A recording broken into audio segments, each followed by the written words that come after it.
शहनाज, तुम्हें याद है कि अभी कुछ वक्त पहले हमारे देश में नए कानून लागू किए गए थे? बिल्कुल मुझे याद है, और इसका मकसद भी ये आपको बता दें कि जिसपे न्याय के लिए तेज, सरल और लोगों के लिए ये बिल्कुल ही सुविधाजनक हो। बिल्कुल, और हमारे देश के प्रधानमंत्री नरेंद्र मोदी जी का भी यही विजन है कि एक ऐसा भारत जहां कानून जनता की रक्षा करे और न्याय जल्दी मिले, यानी कि नया भारत, नए कानून और विकास और न्याय सबके लिए। बिल्कुल जी हाँ, और ये बदलाव पूरे समाज में विश्वास और जवाबदेही जो है वो और भी ज़्यादा बढ़ाएगा। इसी महत्वपूर्ण विषय पर जानकारी देने के लिए आज हमारे साथ स्टूडियो में मौजूद हैं advocate Bhavna Sharma ji, supreme court of India से। मैम, स्वागत है आपका हमारे खास कार्यक्रम डीडी मॉर्निंग में। बहुत बहुत स्वागत है आपका डीडी मॉर्निंग शो में। तो पहला सवाल तो आपसे ये रहेगा कि हमारे प्रधानमंत्री नरेंद्र मोदी जी ने नए आपराधिक कानूनों को कॉलोनियल एरा से मुक्ति क्यों बताया है? भारत ने नियरली 77 ईयर्स तक क्रिमिनल जस्टिस सिस्टम को मेजरली 3 लॉज ने गवर्न किया। Indian penal code 1860, criminal procedure code 1973 and Indian evidence act 1872। अगर आप देखेंगे ये तीनों लॉज ही कॉलोनियल पीरियड लॉज थे। ये लॉज ब्रिटिशर्स के माइंडसेट और आइडियोलॉजी को रिप्रेजेंट करते थे। इन लॉज का जो मकसद था वो था पनिशमेंट देना, ना कि न्याय देना। आज के टाइम की अगर हम बात करें तो ये लॉज आउटडेटेड हो चुके थे। ये इंडियन फिलॉसफी और इंडियन माइंडसेट और इंडियन लोगों के लिए एप्लीकेबल नहीं थे। इन लॉज में जो कुछ प्रोविजंस थे वो इररेलेवेंट हो चुके थे इस टाइम को लेकर। इसीलिए बहुत ज़रूरी था कि इंडियन गवर्नमेंट के लिए इंडियन गवर्नमेंट कुछ नए लॉज लेकर आए और इनको रिप्लेस करे। इसी माइंडसेट के साथ 2023 में 3 नए लॉज को लेकर आया गया, जो है भारतीय न्याय संहिता, भारतीय साक्ष्य अधिनियम और भारतीय नागरिक सुरक्षा संहिता। इन तीनों लॉज ने इन पुराने लॉज को चेंज किया। ये नए लॉज जो हैं ये फ्यूचरिस्टिक लॉज हैं, जो कि विक्टिम सेंट्रिक लॉज हैं, जो कि इंडियंस के राइट्स को प्रोटेक्ट करता है, इंडियंस की नीड और रिक्वायरमेंट को जस्टिफाई करता है, और ये फ्यूचर लॉज हैं जो आने वाले डेकेड्स को इंडिया को गवर्न करेगा। ये लॉज ऐसे हैं जो ना कि सिर्फ पुलिस और जुडिशियल सिस्टम को समझ आएंगे, जो कि इसको पहले से इस्तेमाल कर लेते, लेकिन इसमें जो लैंग्वेज यूज़ की गई है वो भी इतनी ईजी और आसान बना दी गई है कि इवन जनरल पब्लिक भी इसको आसानी से समझ पाएगी।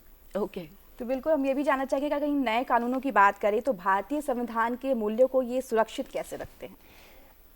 जो हमारा इंडियन कॉन्स्टिट्यूशन का प्रियम्बल है वो कुछ 3 मेजर प्रिंसिपल्स की बात करता है, जैसे कि social, economic and political justice, unity, integrity and security of nation and justice for all.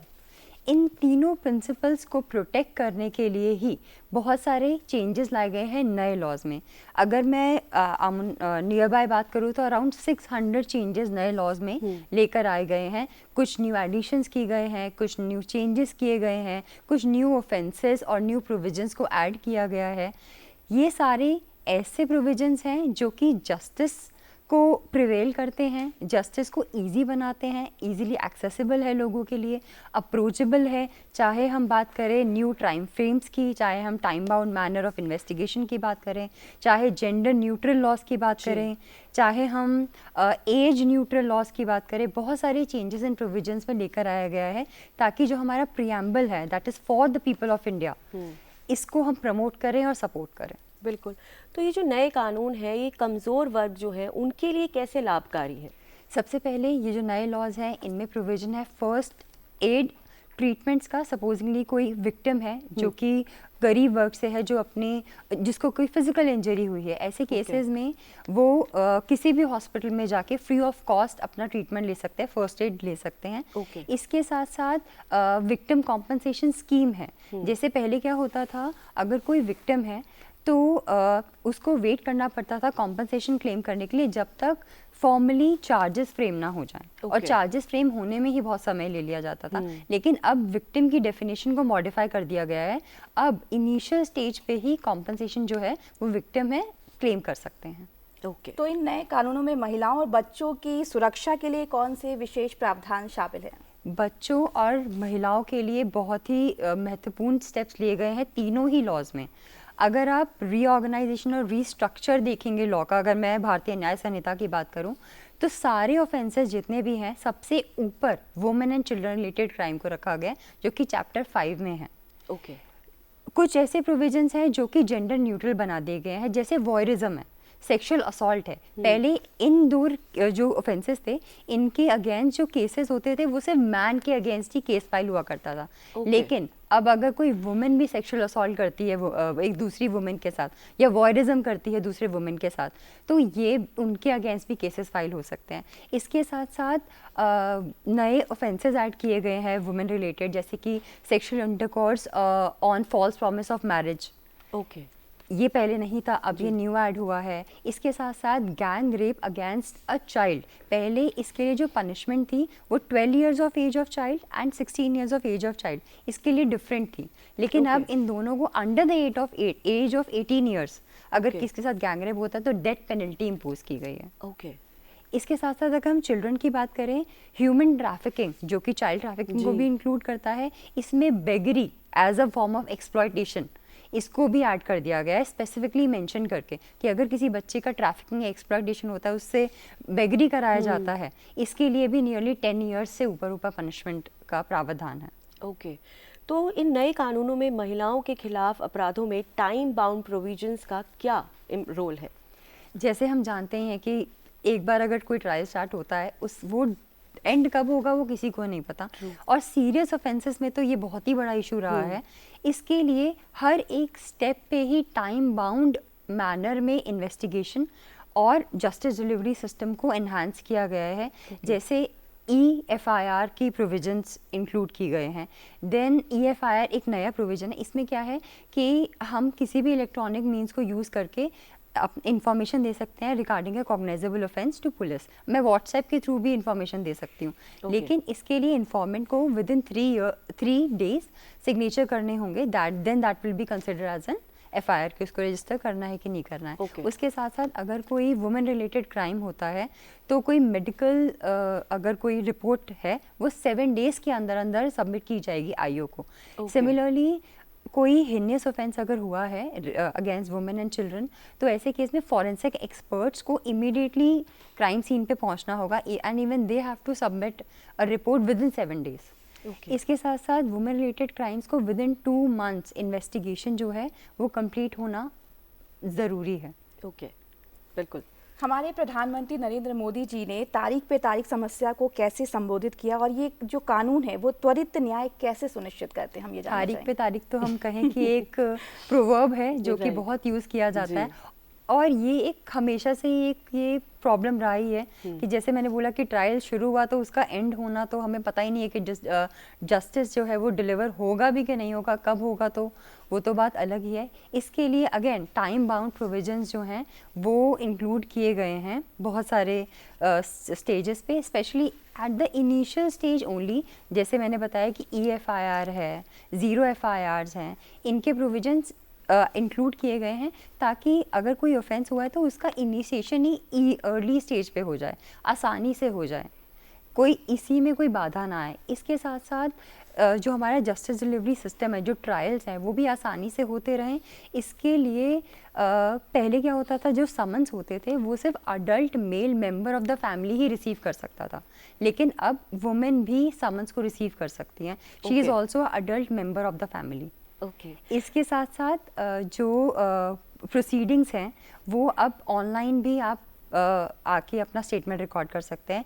Even जो स्टेटमेंट्स हैं वो मैजिस्ट्रेट को दिए जाएंगे, मैजिस्ट्रेट भी एट द इमीडिएट स्टेज उसको रिकॉर्ड करेंगे और आगे प्रोसीड करेंगे। ओके, तो अगर हम BNS की बात करें तो जिसमें सज़ा से लेकर न्याय तक का बदलाव किया गया है, उसे आप कैसे डिफ़ाइन करेंगी?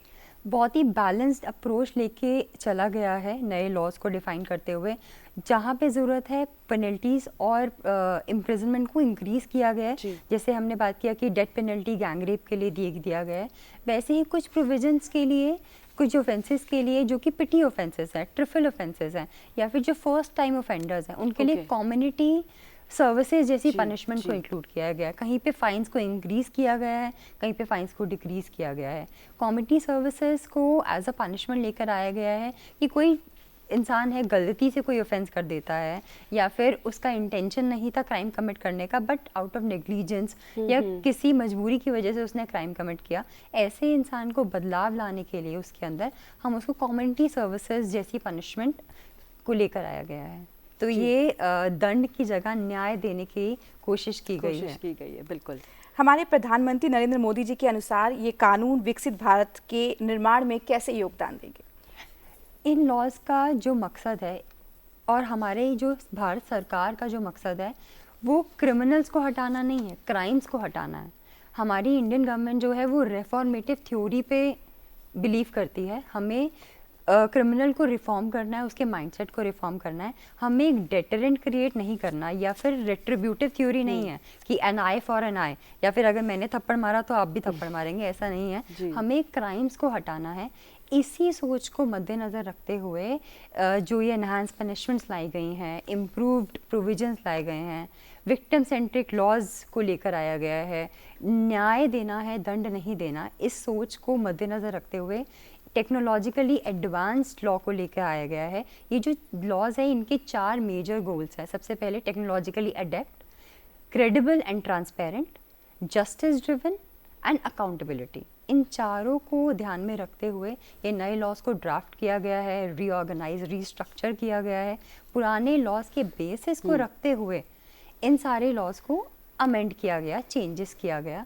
इस तरीके से नए लॉज को लेकर आया गया। पीएम मोदी जी का जो विजन है कि हमें विकसित भारत बनाना है, टेक्नोलॉजिकली एडवांस भारत बनाना है, हमें टेक्नोलॉजी को इस तरीके से यूज़ करना है कि हमारा जस्टिस डिलीवरी सिस्टम जो है वो फास्ट हो, स्पीडी हो, फेयर हो, ट्रांसपेरेंट हो।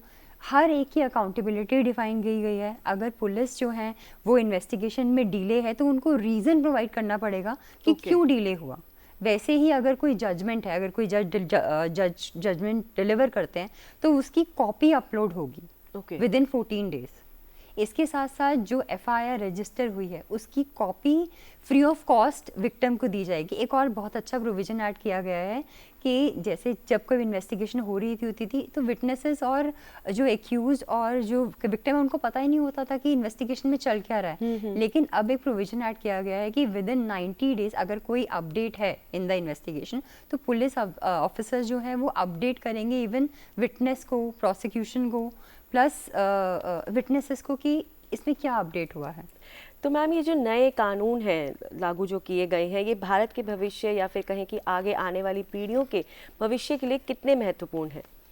किसी भी देश को चलाने के लिए गुड गवर्नेंस बहुत ज़रूरी है। और गुड गवर्नेंस का जो बेसिस है वो है true and fair criminal justice system. Right. ये लॉज इन्हीं ही चीज़ों को प्रोटेक्ट करता है। जैसे मैंने बोला कि टेक्नोलॉजिकली ड्रिवन लॉज हैं।